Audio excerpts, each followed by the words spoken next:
Ano nga ba ang relasyon ng pagkakaroon ng gout, isang uri ng arthritis, sa pagkakaroon ng sakit sa bato or kidney disease?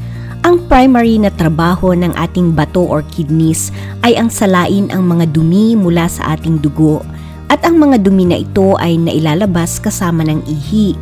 Nangyayari ang gout kapag tumataas ang uric acid sa dugo at ito ay nabubuo bilang mga maliliit na crystals sa kasukasuan or joints ng pasyente.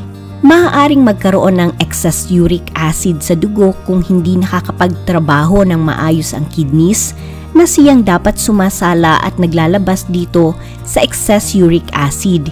Ito ang isa sa mga dahilan kung bakit tinatayang isa kada sa 10 tao na na-diagnose ng chronic kidney disease or CKD ang nagdi-develop ng gouty arthritis.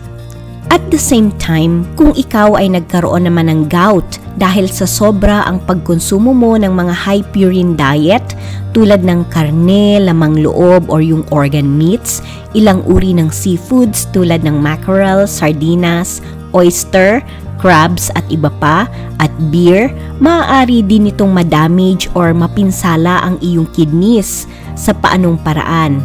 Number 1, itong uric acid crystals ay maaaring maging sanhi ng pagbabara sa loob ng kidneys at magreresulta ito sa problema para masala at mailabas ang mga dumi sa ating katawan na dapat ay sinasala ng kidneys mula sa ating dugo.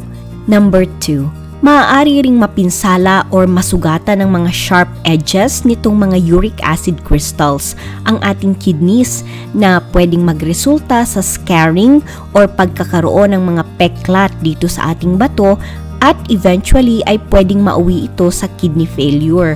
So hindi na makakapagtrabaho ng ayos ang ating kidneys kapag marami na siyang peklat.